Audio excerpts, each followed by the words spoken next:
We'll go ahead and get started today on this beautiful, beautiful, beautiful sunny May 4th. If you haven't heard it already, May the 4th be with you today. And also with you, brother. I'm not talking weird stuff. Thank you so much. Welcome to May. We made it another month. Congratulations. Welcome. You are all here. All these wonderful smiling faces. I love to see it. And thank you again so much. If I haven't introduced myself ever to you, my name is Robert. I'm one of the leadership members here at the Spokane Homeless Coalition, along with Rob, Barry, Julie, and Christy. We are a strong crew, bringing you some information on a month-by-month basis. So, again, my name is Robert. Welcome to the coalition. We got a good lineup. There is a little background music playing, I think. Just want to call that out real quick. But I wanted to jump into reflection. So if you don't know, part of my role to produce income is I work at Providence Community Clinic on the corner of 2nd and Brown. And we're a walk-in open access clinic for anyone regardless of circumstance. And so part of working with Providence is that we have a tradition of starting off kind of larger meetings or groups by setting the tone with a reflection.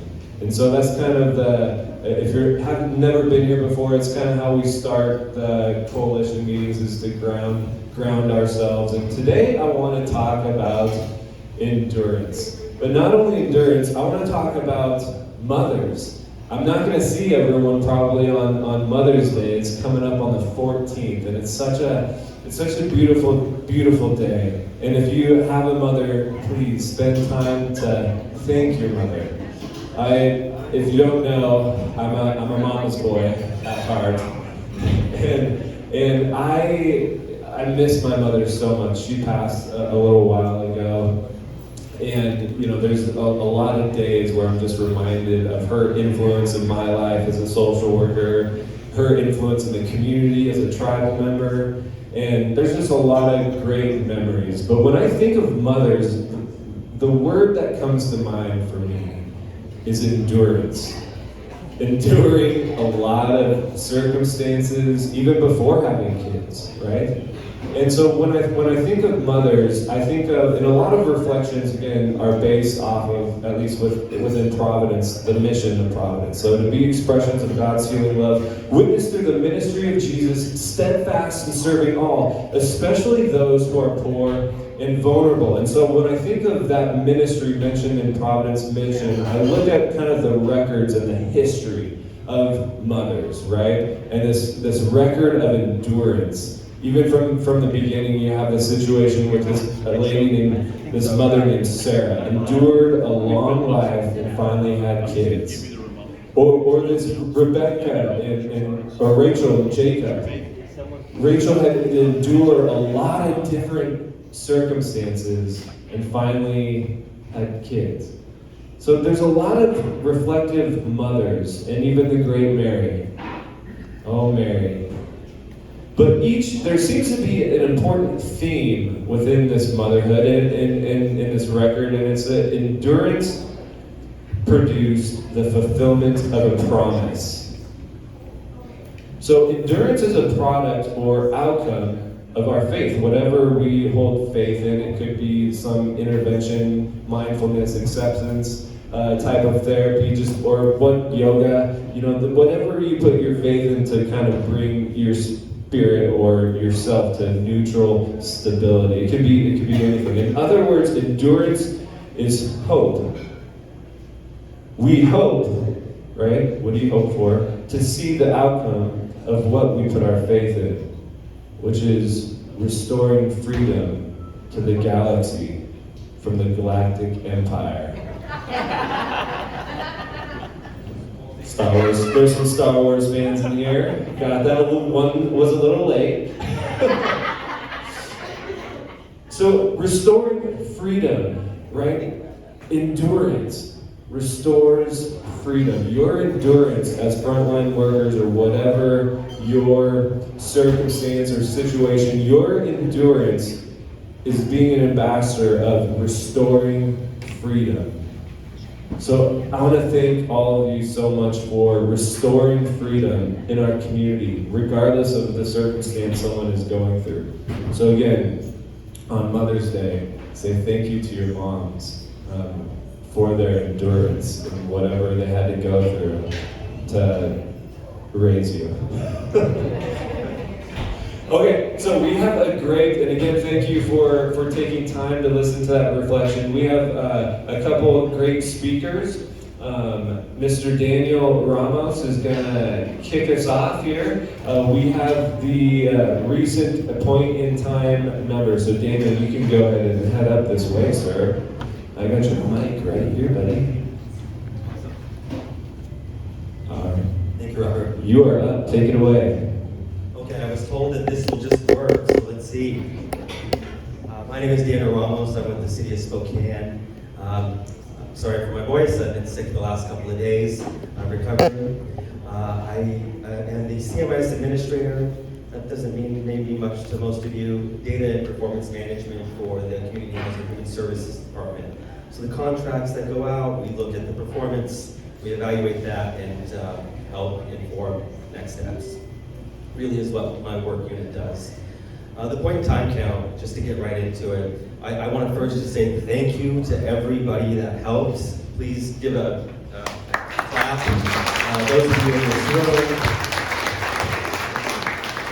those of you that have been doing this work for years, those of you that went out and actually counted. I also want to say a special thank you to Kimberly Knapp, who's in our department and was on this team to pull this off. She's the real coordinator. And she told me to say a thank you to those out there that really came to her and gave her some expertise as she coordinated that this year. So a special thanks to you for helping with the planning efforts on that. I want to just gather my thoughts here before I just go right into the numbers. We've been doing the point in time count for a number of years in Spokane, since 2009 actually. It's a federally mandated count that happens every year in every community that receives COC funding, which we are one of those communities. The point in time count, I just want to say it is, I'll go through it in a little more detail on the methodology and how we do it. It is just one measure of the state of homelessness here in Spokane, and I want to remind folks of that. And the numbers that you see here may validate or invalidate your personal experiences. That doesn't mean what you're doing is not aligning. It just means you're in your own niche, your own swim lane, you're doing good work in the things that you do. It also may feel, when you see these numbers, like, yeah, that makes sense. This is how it's been the last year. So I'm going to just jump right to it, Robert, here. Numbers increased across the board, and I'm going to detail that for you in this presentation. Endurance, you talked about that. The first thing that came to mind is let's sustain the efforts that you're doing now into this year and into next year. It's all hands on deck right now. With that, let me go ahead and get right into the presentation.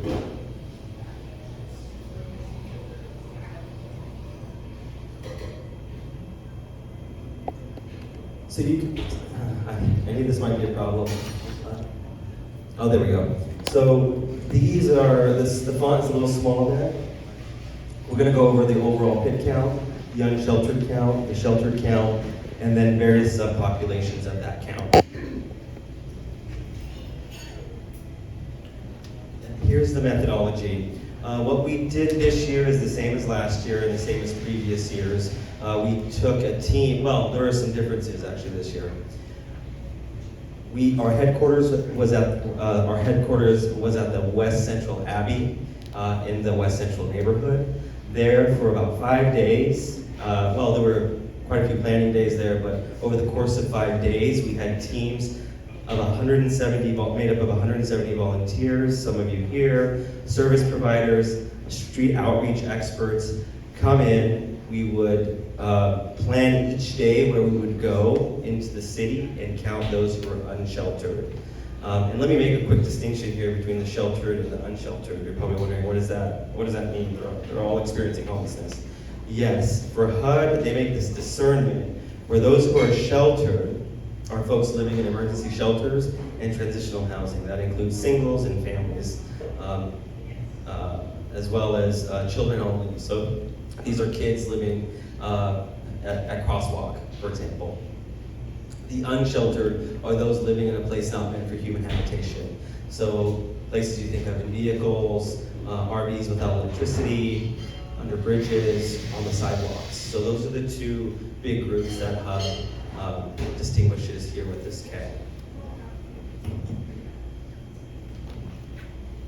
I will say it's quite an experience to have morning teams and afternoon teams come in after trying to find folks who are unsheltered on the streets, looking for them everywhere that they can. It takes great effort and endurance to go out each morning. And we had people who were there the entire 5 days. So the count this year was on January 24th, and there's a 5-day period where we continue to count the unsheltered. So those, again, living on the streets. We grid out the city, and then we use that grid to go and make sure that we hit every single spot in Spokane County. I want to say that again. We hit every single spot in Spokane County. HUD does say, don't go into the middle of the forest where there's likely nobody. So yes, if you're going to ask me, did you go into, way deep on the edge there where there's not even homes or electricity? No, we didn't go to those places. But everywhere that we know where people are, we went. About that, so we leveraged some technology last year, we did it again this year. We took data from our code enforcement department, and we looked at where encampments were in the last 2 years, and we overlaid that on a hotspot map. So that was our guiding force when we first started counting those first days. Just a little bit more about that. We start in the center of downtown, and then we fan out to the outer edges of the county, and then we start to contract back in on those last days of the count, cycling through some of those high target areas throughout that map. So this is the point in time since 2009 to last year. So not this year, from 2009 to 2022. You're going to see that we've been just trending upwards since then. There have been some wins and successes during that, so I don't want to diminish that. But overall, we're trending upwards.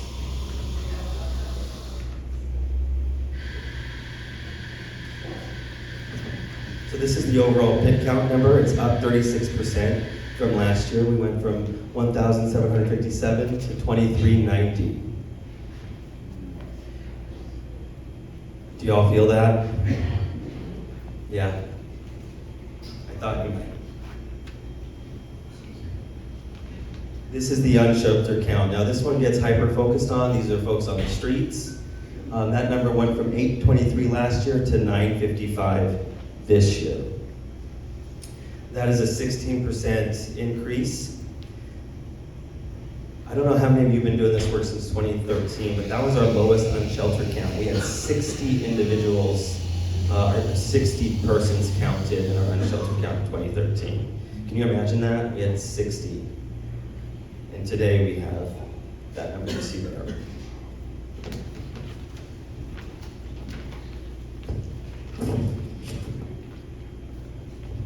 Sorry, I don't have this memorized, so I'm looking at my paper. This is the shelter count. This was an increase of 501 persons from last year. That's a 53% increase. When we looked at reasons for this, it looks like the most plausible driver here is that we just had an increase in shelter beds overall. So that tracks with some of the shelters that opened up during last year, during that January period.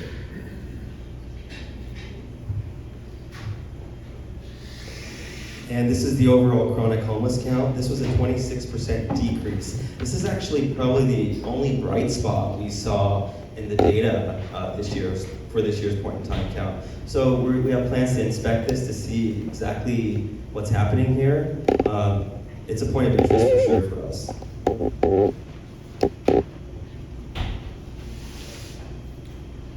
The veteran count. So this one is interesting. The veteran count was up 16% from last year, 18 individuals. I want to say thank you to all those who are working with that population. You do really good work. You're still down 9% from 2020. So I want to say that again. From 2020, we're still down 9%, even though we saw an increase this year. So keep on keeping on with that.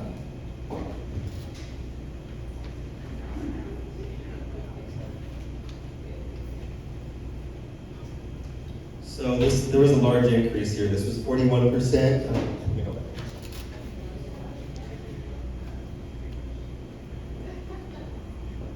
There is no going back. Here we go. Daniel, where's this thing up here? Oh, okay, I got you. So here was a large increase, 41% individuals in this single category. This was a 604-person increase.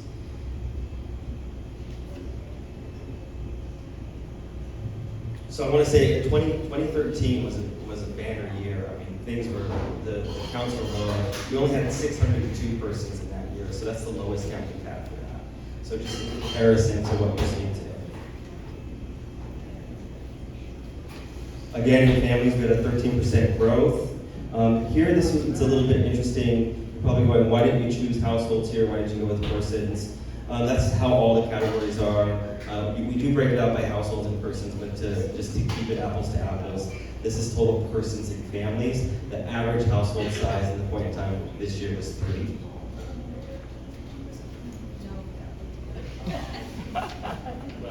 And then here's the demographic breakout. I do want to say here, I've cycled through this presentation with a couple different groups, and something that comes up pretty often is, well, Daniel, how do you, so I'll go into some demographics here, and it's, Daniel, how did you know that you had an accurate count with this particular information? It is self-report, so I do want to say that. It is self-report. So as you see race, we asked the folks, how do you identify? When it comes to gender, we asked about, how do you identify here? We don't ask for verification, we don't ask for ID. This is all self-report.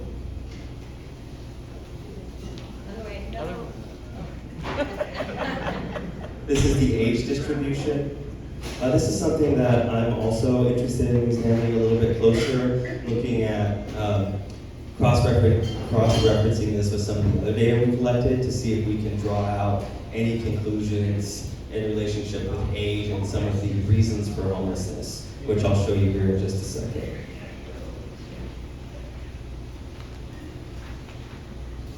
This is our additional homeless populations. This includes folks who identified with various barriers. They were able to select more than one. So just so you know, they could select as many as they wanted here. And you can see the largest by far was serious mental illness as one of the barriers they identified with. And then second, substance use, and then survivors of DV, and then HIV and AIDS, as you can see up there.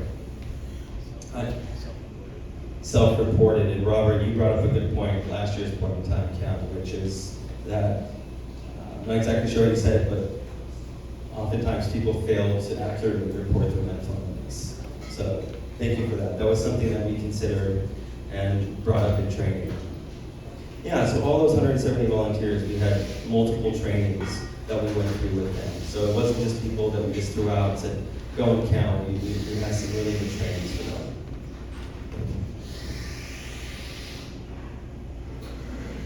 Okay, so I think this is probably the part that interests most folks, which is when we surveyed the unsheltered, we asked what were the primary reasons that you became homeless. And there are 2 here that were in the top 3 last year: lack of affordable housing and substance use. This year, lack of family support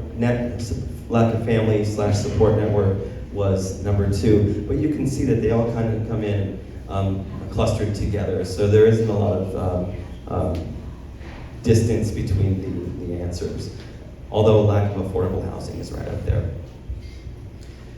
How many of you attended the Pitt story map presentation last year? A few of you? So one of the pieces of feedback I got is that people were really interested in the housing affordability index overlaid with the point in time count numbers. So I did that again this year, and we will have a story map presentation over the summer, so that same thing. So these are just raw counts, just the descriptive data, so we'll go more into the analysis piece. But here with the housing affordability index, that's a composite score of housing home sale prices and wages here in Spokane. So on that y-axis there that you see where it shows 100 here, anything above 100 means that your housing is affordable in your area. Anything that dips below that, you get into that cost burden area where housing is unaffordable. And you can see that at one point there, that green line, we were very affordable, just a few years ago, so 2010 to about 2016, and then we really start to dip down in 2018, and then Spokane becomes unaffordable. And you can see the overall shelter count, that purple number, steady, steady, steady, and then as housing affordability starts to drop, you see a big increase in the count of those experiencing homelessness in our community. Now, is this causation? Well, I get that question a lot. That's for the good doctors and researchers to do that analysis and get back to me on. I think what we just see here is you hardly ever see a correlation so stark like that. And I think this is just a point of interest for a lot of people, so did it again this year.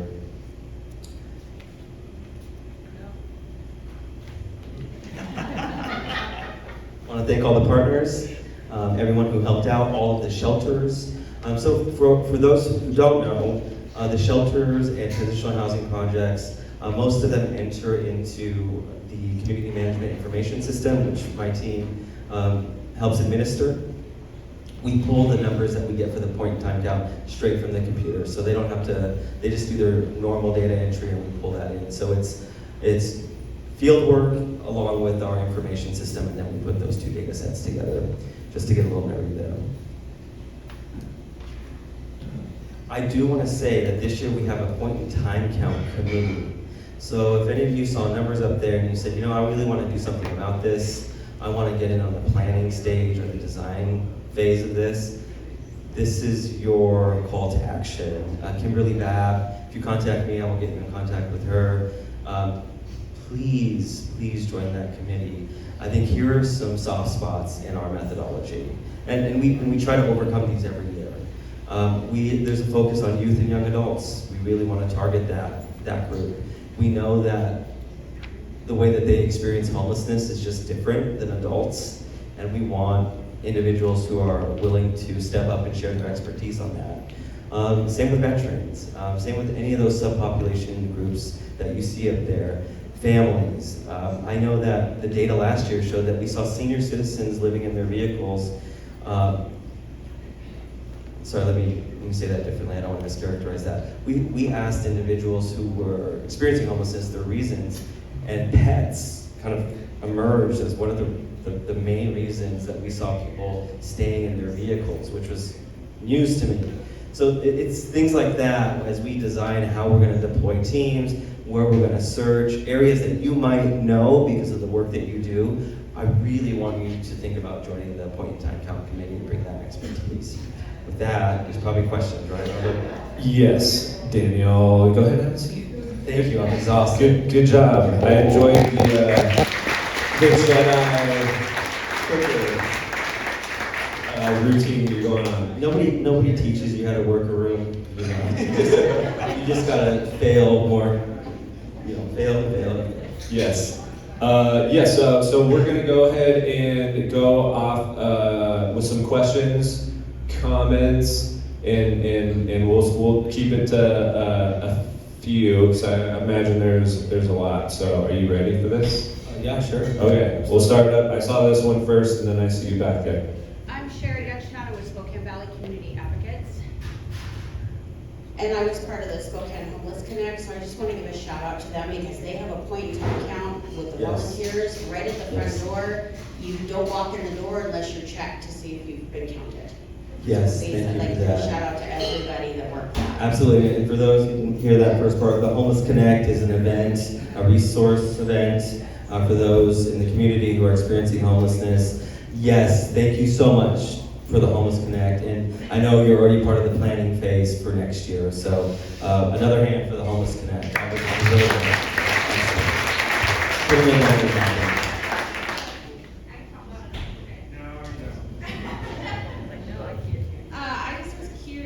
I'm Caitlin. I work at Transition. I just was curious did they take a look at like the correlation between wages as well as housing and homelessness? Because we all know that affordable housing is like a large thing, but then there's a factor to like ability to afford it as well as your paycheck.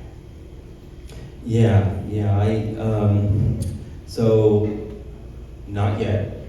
That would be some very Not yet, but insightful information. yes. So, the process. Let me just talk about kind of the process. I think working at the city of Spokane offers an interesting ability to provide leadership capacity in ways that I think other groups, everyone is so busy. But what we sort of, or what our department is able to do, I think in a unique way, is to draw on expertise. And there's so many people that want to help. So I do want to say we're working with Gonzaga and EWU and WSU, and we're trying to draw out really the researchers who do this work, because they're all different disciplines. Economics is a different discipline, housing, and housing affordability and real estate, that's its own domain. If you're talking about ethics, that's its own discipline. So it's really about trying to draw in those people. And what's really nice, what I've been experiencing, Robert, is that people really want to help right now, and everyone's coming to the campfire to discuss what they can do. It's a lot about organizing and coordinating, and that's also what I think our department's been doing a great job of, is how do you coordinate all of those efforts? Because it's great when everyone wants to help, but it's a lot of work to also get everyone sort of moving in the same direction too. I don't know if that exactly answers it, but yes, it's an important question. Yes, we'll be looking at it, and it takes effort to sort of coordinate all the great minds together to do that. Do we have any updates? I'm Johnny Saldana with Pioneer Recovery Navigator Program. Yesterday I was told from some staff at Track that they were downsizing from 350 to 240, and the people leave, they can't get their beds back. Do you know why that is? I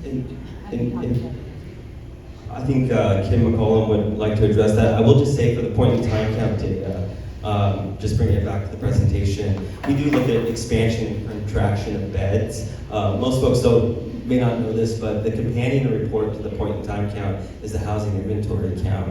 So HUD basically says, if you know who's experiencing homelessness, you also need to know how many beds you have for them, so you can make those intervention matches and know if you're right size for each population in terms of the beds that you have. So I know you had a specific question about Track, Kim. Do you want me to wait? Yes, please introduce yourself and answer the question. Hi, I'm Kim McCullum. I'm the director of the Neighborhood Housing and Human Services Department out of the city. And in regards to your question, thank you for that, because it was something I was going to talk to sooner or later as well. Just so working the room here on all the way around, so nobody has my back. Thank you, Daniel, for and all the work, and your team as well. Thank you. Just to answer that question about the downsizing, we have been working with the Salvation Army over about the past 2 or 3 weeks in regards to the difference between the 240 and the 350 beds. The 350 beds went up during the winter for the and they were considered surge beds. Those of you that have shelter beds know that there was a lot of government called them surge beds, and were provided through COVID funds and other funds as well. So now, due to some of the contractual resources that are out there in regards to the city, we've had discussions with Salvation Army about, especially since it's summer, being able, and through this, the fall, at least reduction down, and we're going to have a plan about that, and moving forward. So I will come back next week, if that's okay as well. And because next month. Next month, sorry, next week. But we'll keep up to dates on regards to what we actually have a meeting with the Sudbury Major Creek this afternoon at 3, where we're going to really kind of talk about what that looks like. So we'll keep you posted on that, and then later I'll have some other comments if we get time. Thank you.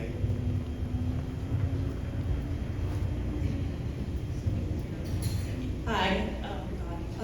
Hi, my name's Minnie. I work for an agency who is piloting a program here in Spokane County. It's called Lifeline Services. It launches May 15th. We are a no wrong door access flex funding program for youth and young adults transitioning out of systems of care. That's including mental, behavioral health, juvenile justice, child welfare, and homelessness.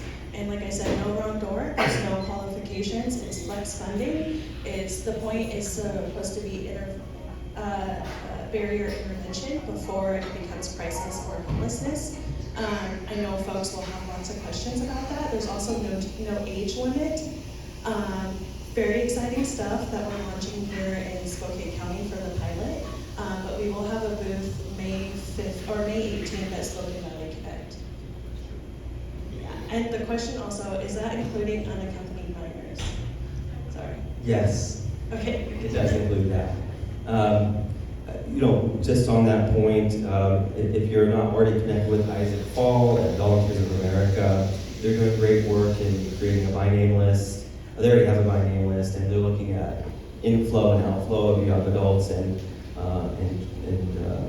youth who are coming into the homeless response system and exiting into permanent housing.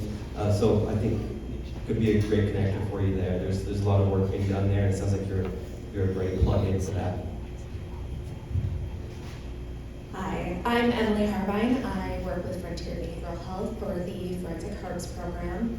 A part of our program is we work with a lot of individuals who have interaction with the criminal justice system.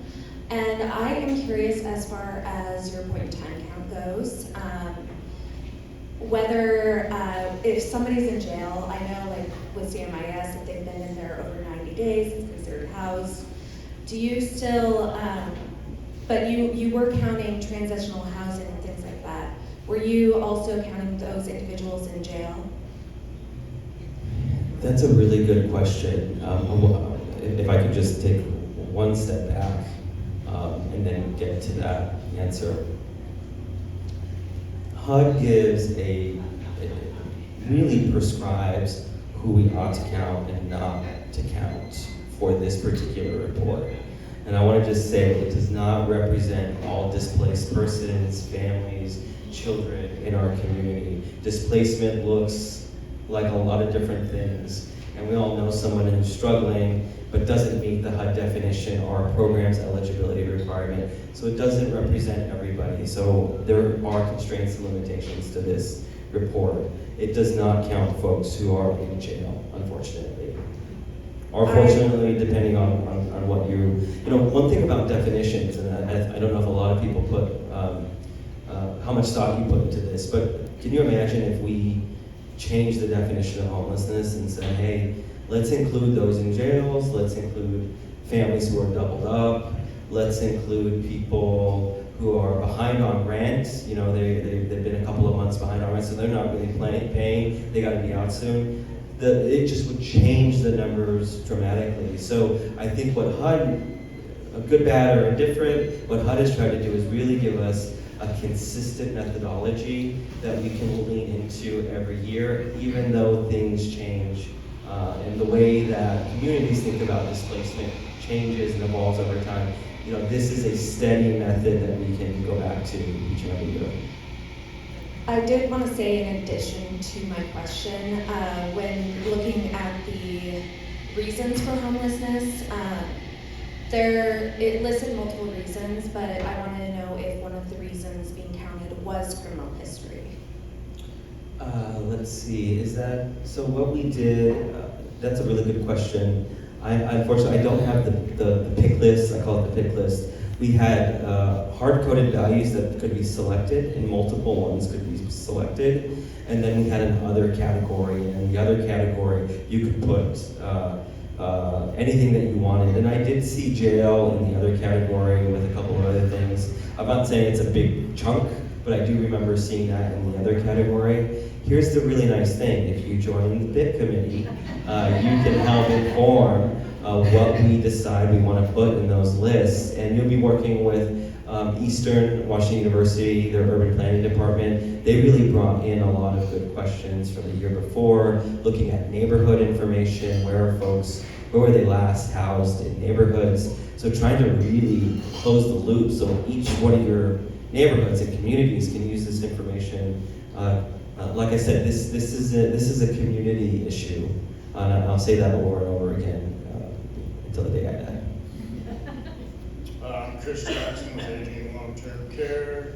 So now that Spokane Housing Authority's changed their vouchers to be able to accept people that are couch surfing, maybe we can get a push for counting people that are doubled up. Yeah, you're singing to the choir. I'm a data guy. I want it all. Would love to do a count like that. There is some. I know I don't want to speak too prematurely here, but we're looking at stuff like that. How do we do? So there's one thing to do a count. It takes a lot of planning, months of planning, a lot of people, at least 3 full-time staff at the city to pull this off. There is great value in doing that work. There is community awareness like what we're doing now. One person does the survey, those stories trickle out into the community. It's the one time a year there's really this could be the one time a year for some people where they really put their focus on this issue. There is an alternative, and there is sound mathematics where we can look at taking samplings in different areas, high probability, low probability sampling, and then do projections on unsheltered estimates. I'm sure we can do doubled up estimates. Nothing's perfect about the point in time count. Let me say that. We make the best effort, and it is darn near perfect. But think of it less as an exact number and as a trend. What is the trend that's happening right now? And what we're seeing here is that the trend is going up. Thank you for that question. I'm going to interject for our next question. Is there anyone here who works in the HEART program in the schools, McKinney-Vento, who could talk about the definition of homeless that they use? No. There's a very different definition of homeless that the schools use, which includes things like couch surfing. The point in time count follows a different methodology than that. So that's just to affirm that there is some method of trying to track kids who are like couch surfing. And here's our next question. Yeah, definitely we do need to count the kids and kind of have the two definitions be the same, because there's some people that prioritize it now that we didn't count. The question I have is, I'm James, I work at Frontier as a housing peer. All my caseload's going to be faced with a double deposit because of what they have, all the barriers that they have. And this is common amongst probably everybody who works, who's a community-based provider, who does housing, who's probably heard the term double deposit. I've spoken out about this at City Council numerous times about this being possibly a discriminatory thing. So as this came up during the point in time count where somebody has applied for a place, and they're like, oh, we need double deposit. Well, they don't have the $1,600 to move in, but they really want the place, but they're being discriminated against, or they're being double deposit because of either lack of credit or rental gap or something that happened 10 years ago that they got vacated. So as the term double deposit came up about, and as far as a prevention for people getting into housing during this time. First, I'm sorry that you're experiencing that, and I'm sorry that the people you serve are facing those hurdles. I don't think I can speak too much on, what is a protected class and not a protected class in terms of discrimination. It sounds like there's some work to be done there. Keep pushing. Hi, so I'm Drew Olson with Community Health Plan of Washington. You talked about the two major influences, self-professed being substance use disorder and severe mental health. Was access a part of that questioning?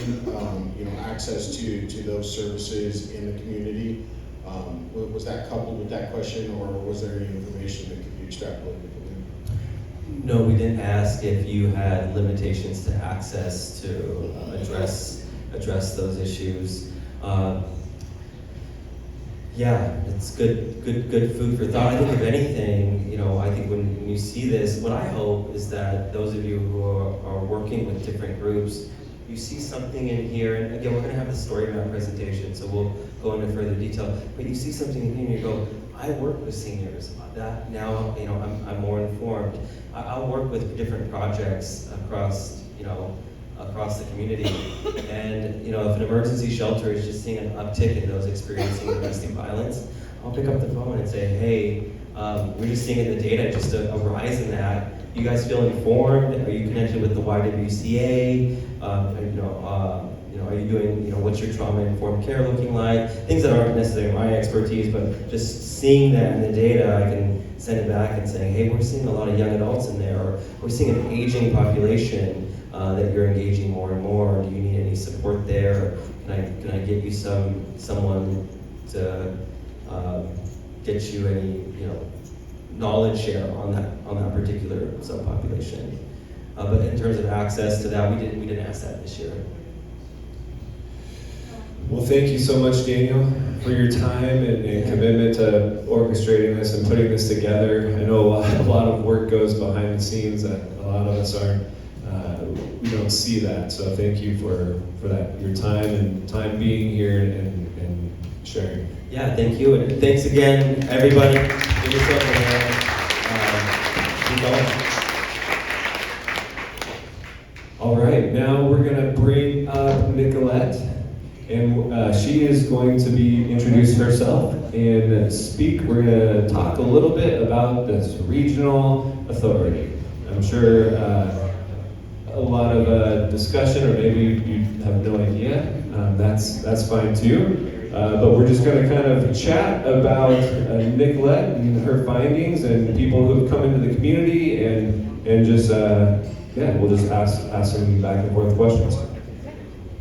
Hello everyone, I'm Nicolette Ochiltree. I'm the Manager of Housing and Homelessness Initiatives for City Council. And I know the concept of this regional authority is kind of a curse word in some rooms. And I don't necessarily quibble with that. There are a lot of confusing things about it.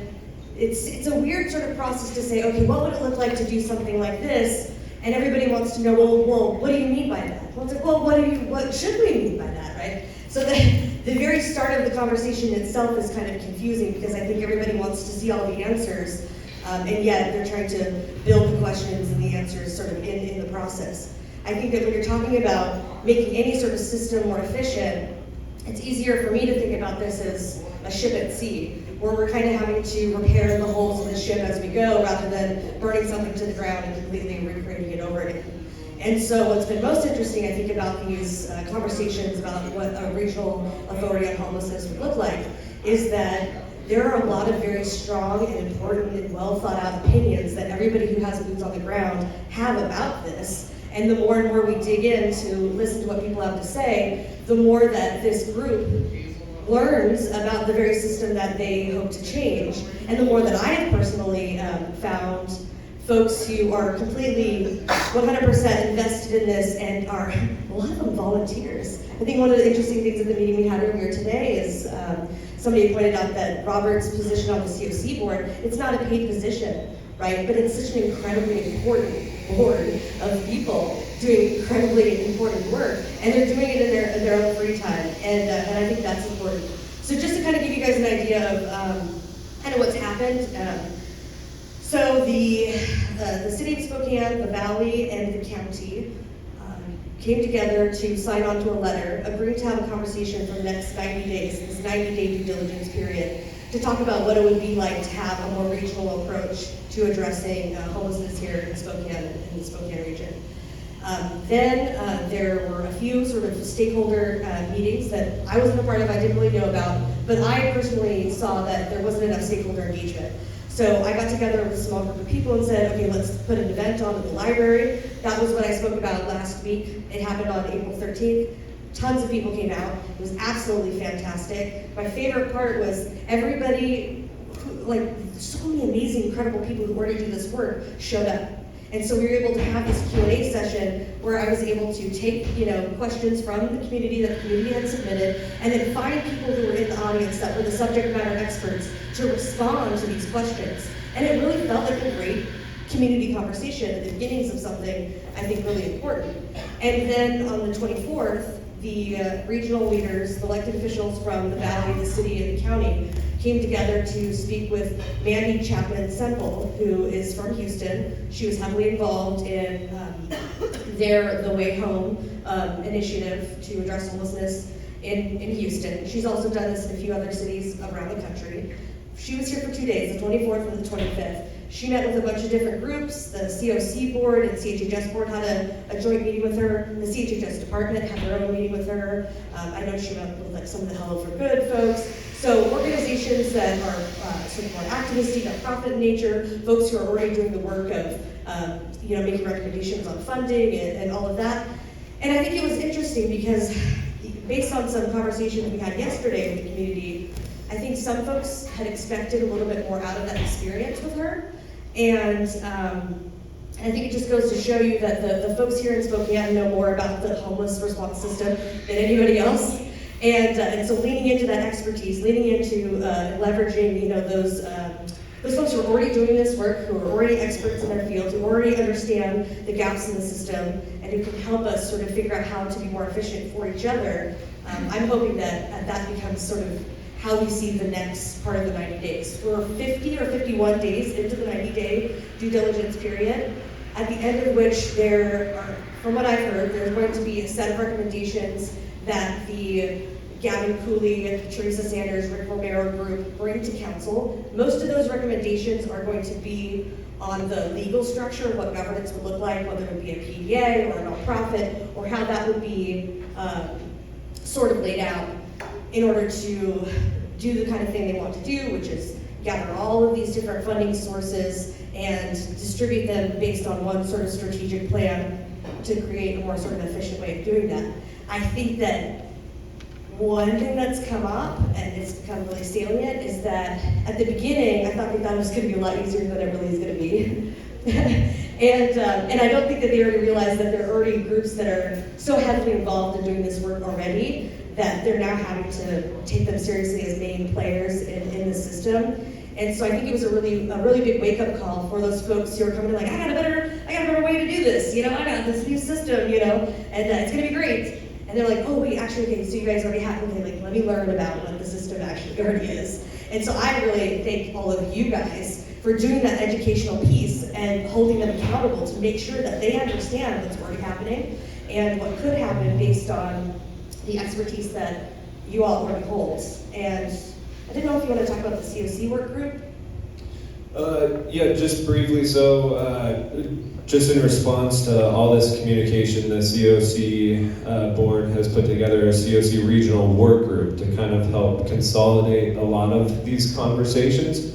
It's been going well. We're part of those conversations with Mandy when she came in. But really highlighting, some of, now that we've had time to reflect kind of everyone's perspective, we're hearing kind of a lot of concerns, right, about having this bottleneck organization system in place to address the system as a whole, right, and a lot of tension, I guess. That's even though our municipality leadership has signed off on a due diligence, doesn't mean that there's municipality tension that's going on. This whole situation reminds me of, have anyone ever seen the movie Horton Hears a Who? If you haven't, it's an awesome Dr. Seuss movie, but it reminds me of all these little who's down just trying to, we're here, just trying to get their voice heard. And I envision like Horton being the municipality system, right? Yes, they're protective of it to some degree, and they don't want to, release control and shield us. But yet all the who's they're in danger for losing their life. And finally, they develop a regional authority and use a united voice and say, we are here, we are here. So that's like a perfect representation of the outcome that this regional authority is hoping for. Shielding, and that's kind of our role with the COC work group, to kind of help shield some of those individual intentions, right? Because there's always personal individual intentions on, capital gains, basically, for lack of a better term. So yes, There's been a lot of discussion, and it's exciting because it will change the system as a whole, but really emphasizing again the who's who have lived experience. We want to elevate and provide a platform for that voice, especially as we go down this road, because it will impact. Yeah, and I'm hoping that we can find a way, and I think we're already kind of seeing it, to really come together to hold whatever if there is an authority, whatever that looks like, to hold that accountable back to the people already doing the work, to ask and call for at every stage transparency. Because without transparency, then our minds run wild, right? And we're human beings, so we get really nervous when we don't know, the truth or the answer of something, so the conspiracy theories get out there and all of that. But I think that one of the best things that we can do as a community is to constantly push back on this as a way of, the sort of checks and balances. Demand transparency, demand accountability, demand that they're paying attention to how the system is already structured, and our own lived experiences and subject matter expertise on what those sort of changes can be. Because at the end of the day, we're also going to be a huge part of the implementation process. So it's not just up to them to make decisions for us and then they wipe their hands and they get to go off and go home and sleep on their 400 Egyptian thread count, beds or whatever. The folks who stay up late at night because it's hard to do this work need to be the ones making it easier for themselves to have access to the resources and access to the relationships and the flexible funding, whatever it is that they need to do their job better. That's what needs to be a part of whatever system's in place, whatever governance structure there's going to be, and whatever communication back to the folks on the ground doing this, right? Exactly. So I want to open it up for time for questions, comments regarding the regional authority. Anything you've heard over or need clarification on, right here, Doug. I think it's absolutely necessary that we have a regional authority to coordinate this, because the only thing government's proven is that they don't know how to do squat. Thank you very much. Period. After beating my head against the wall with the city for 5 years, they're no closer today to a homeless solution than they were 5 years ago. Right, yeah, I think that's an important call out, especially, but still, there needs to be some level of partnership with the county, with the city, with the valley especially, right? Because people disenfranchised do exist out in the valley. It's not just a city of Spokane thing. So how do we loop in the valley in this conversation as well? Other questions? Right here. The first event you had at the library was amazing. And the second one was stunning. Every city council person was there, mayor and the valley mayor. Yeah, I do have that teacher voice. I'll talk softer. I invite and encourage everyone to come next time there's a meeting. There was no tension. It was just amazing. Thank you for what you're doing. Yeah, and I do want to thank everybody who participated in that, because I think I was really scared for a second. I was like, oh, okay, I hope everybody left their pitchforks at the door, otherwise we're going to be in trouble. Because there were a lot of really strong, passionate leaders in the audience, and everybody was really respectful of one another. Everybody, said their piece, and they didn't mince words, and they didn't, just say what they thought other people wanted to hear. They said what needed to be said, and you guys can go on the website and watch the meeting if you did get a chance to be there or watch it, and I encourage you to do so. Thank you for that. Hi, Nicolette. You said at the end of this 90-day due diligence process, there's going to be a recommendation. What's the next steps after that recommendation, and what kind of public input will there be at that point? So just a couple of milestones beyond that. Yeah, and I think that's one thing that we all wish we had a better idea of, because the one thing about this group is that they're not very good at giving us a timeline of what to expect. But my best, most educated guess on that is that once they make this recommendation to the elected officials will then go through their own systems of speaking with each other. So for city council, for example, that'll probably happen at a study session.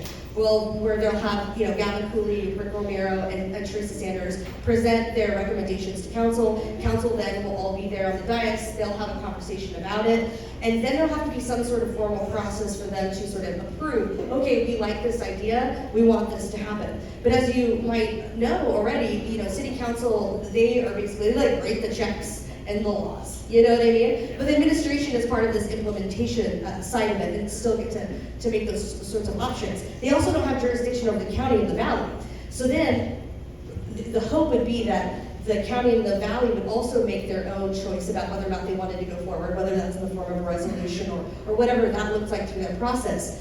Then there's going to have to be another one of those joint sessions between all of these jurisdictions to talk about, okay, well then what does that look like? How do we make sure that we're giving the authority to the right folks to actually make this done? But none of this really can happen without the COC board, because the COC board and the city as the collaborative applicant, there's this whole other piece of it that can't move. It doesn't matter how excited the city or the county, the valley are about some new idea.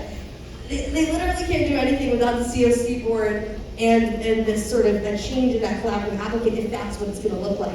So then that's also going to have to be a conversation about whether or not they like these recommendations and whether or not they're going to move forward with that change in that sort of process. And I'm hoping too that will all come with various points where folks from the community can give feedback. And even right now, you can go to the SpokaneUnite.org website and give feedback through that portal. You could send an email to me or City Council at citycouncil@SpokaneCity.org so that they're constantly paying attention to your suggestions before they make a decision and then hopefully after as well. But do you want to talk about the piece on how the COC would have to make some sort of decision independently of whatever the other jurisdictions like or not like about the recommendations? Or no, you don't have to, like process-wise, or no? Yeah, I'm sorry. Yeah, just on the COC end, yes, it's very important that whatever comes out of this 90 days is vetted, because the COC does have already a collaborative board in place, right? So there's 25 different stakeholders that represent this board, and we vote on specific funds specifically for those experiencing homelessness from HUD. Even though it's maybe a small chunk, we have probably the loudest WHO voice ever. Did you have a question back here? Hi, Nicolette. My name is Catherine Corrick, and I'm a community volunteer and an advocate for persons experiencing homelessness. Great job on community discussion and the discussion with the electeds. The question I have is one of the statistics that Mandy brought up. She was talking in terms of that homelessness was reduced by 60-some% over a period of 4 years, and I had heard from the beginning with Gavin that it was more like 10 years. And I think that's relevant because it has to do with the expectations for what kind of results we might see and what kind of time frame and how long we might need certain facilities like TRAC, for example. So do you know how that number changed, or are there apples and oranges involved here? Yeah, so yes and yes. So one of the ways to think about it is that, so they started their homeless response system, the Way Home, in like 2012, right? So it has been a little bit over 10 years since they've been doing it. That 60% reduction in people experiencing homelessness, the big chunk of that, the bulk of that, did happen within that first 4 years. Then they had a surge after Hurricane Harvey, right? A lot of folks got displaced. And they weren't just the traditional folks being displaced, it was also this natural disaster. What's crazy is I actually moved, I'm originally from Spokane, but I was living in Houston back then. 2 months before Hurricane Harvey hit, I moved because I knew my condo was gonna flood, and it did. I would have lost everything. We would have been displaced. We would have been, one of those stats. When Hurricane Harvey hit, their numbers spiked. So if you want to look at that little chunk of time, then the reduction in homelessness over that period of time went down. Then they were able to create like the navigation centers and that sort of reactionary piece and get all of that funding because there was a natural disaster, extra funding. Then it ended up going to 60% reduction. So 60% within the first 4 years, less than 60% in that Hurricane Harvey 2017 time period, and then 60% over the last 10 years as well. So both are right, both the Sean Vestal number and the Mandy number are correct. There's just that little nuanced piece in the center there. Now, is that what we're gonna be able to do? And can we use that as a really good guide for what we can expect? Maybe not, right? Because hopefully we won't have another natural disaster. We won't have a massive flood the way that Houston has, which means we won't get all of that disaster funding, right? There are a lot of other things about Houston that just aren't here in Spokane. So I think we have to be sort of cautiously optimistic when we compare the two cities and make sure we're paying attention to the nuances. Yeah. So I've been to two of the meetings, and really I agree with what everyone said. So Houston is kind of the model, right, that we're operating or watching. So I think I heard that we're probably not going to see any noticeable change for 10 years. I would like you to, is that correct or not? And you kind of were talking a little bit about it just now, so I had that in my mind. That's why I thought I better go ahead and say it. Yeah, I mean, I think that, a really big change, it takes a while to see just in general. And when you're talking about changing a huge system, I mean, we just got the point time count data. Sometimes it takes a while to get the data on what it was like, a couple of months ago. So we're always sort of chasing that. In terms of what we can expect and whether or not it's gonna take 10 years, I don't know, it's not gonna happen overnight. I think when this group first came in talking about this regional authority, it's all right, it's gonna be 6 weeks, and then we got a regional authority, and everything's gonna be great, we just solve homelessness. That's just not gonna happen, right? And the most recent sort of way I've heard folks speak about it, and even council president kind of talk about it is, well, maybe they'll have to start in different phases, where first of all, they deal with the federal funding and the state funding first, and that's the regional authority sort of purview, and they start there, and then they go into several other phases. I think that acknowledges that they're now realizing they can't do it all at once. We can't.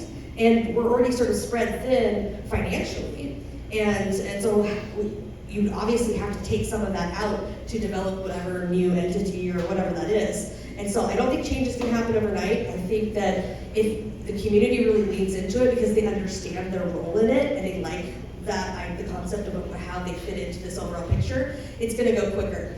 If folks who are already doing this work are resistant to it because they don't like the role that's been identified and they don't like the communication, maybe it wouldn't happen at all, right? And so I think that it's up to us to understand, do we want to be a part of this? Are they talking about it to us? Are they respecting our positions in the community well enough to be players in this? Do we want to engage in this kind of relationship? It's two-sided, right? I don't think it's ever going to be I don't think it'll happen and be successful if there aren't the folks who are already doing the work wanting it to be a specific way. If there's a lot of lean-in, it'll happen fast. If there's a lot of resistance, it'll happen slow or it won't happen at all. And I think that's where we just have to make sure we're not silent about those pieces so that we can create whatever this ends up being to actually mimic what we actually need rather than what they think that we need. Does that make sense? Yes. Okay. Thank you very much, Nicolette, for your time. For explaining this to us. The James Blaine version is Horton Hears a Who. Thank you so much, everyone, for taking time, and Barry is going to close us out. No. Kim, this didn't get communicated to Robert. Kim's on the agenda to talk about the cannon shelter. And I promise, I'll just be very quick. So, but thank you for having time. I just wanted to be here. I've been a part of the Homeless Coalition for decades, which just probably tells you how old I am. And one thing I always believed in through all those years and all my different roles was communication, of which I was not good at this week. So I wanted to come and share with all of you that. But first, if you have a pencil and a piece of paper, here's my cell phone number. So, because I'm not going to have time to answer all your questions, but I will stay after. So, 509-385-4828. Now, I will guarantee you, because I'm also working with a lot of the businesses and nonprofits, I may not get back to you right away, but I will get back to you, okay? So yes, as you read, the cannon shelter did close. I got the keys from Cassandra. Thank you, Cassandra, if she's still here, on Monday afternoon. And we have been working very hard at obtaining resources for a lot of different shelters and other items. And quite frankly, I should have put out a notice, not only to the Homeless Coalition, but to the COC and the CHH Board and Council. My apologies for that, because I've been in the job 6 months, and one thing I'm learning is I can't run as fast as I try to. I need to stop, I need to think. Once my communication officer said to me this morning, you need to think of those aha moments, and then rather than let them slip by, do something about it. So I just wanted to come today to apologize to all of you for that. I will try to have better communication. And I gave you all permission to let me know on all your questions and when I'm not, okay? And I just want to touch base on 2 other things real quick. The RFP for the eviction prevention is out, and it's for anyone who's wanting to apply for the RFP for prevention funds. The deadline is May 19th, and you can find that information on the CHHS board. But also, lastly, in regards to the question about the definitions of the McKinney-Vento side of things, Department of Education, I want to just take 2 seconds if I could on that, because I was at HUD before I came back to the city, and one thing I would tell you, all of us, from the HUD point of view, from the housing providers through this last decade, have fought against HHS, Department of Education, and HUD to try to combine those definitions so that we can have a true view of especially the youth and young adults. Every time we get halfway through that, it gets stopped. So please continue that voice. If you're going to the National Homeless Coalition meetings or the state ones, please continue to talk about how much that's important, because the McKinney-Vento workers from the education side, bless your hearts and thank you, because you're doing that work, and the more we can get that information all combined, along with the HHS, the better off we'll be. But thank you for taking a few more minutes. Thank you both for letting me talk. All right. Well, with that, thank you very much, and we'll see you next month.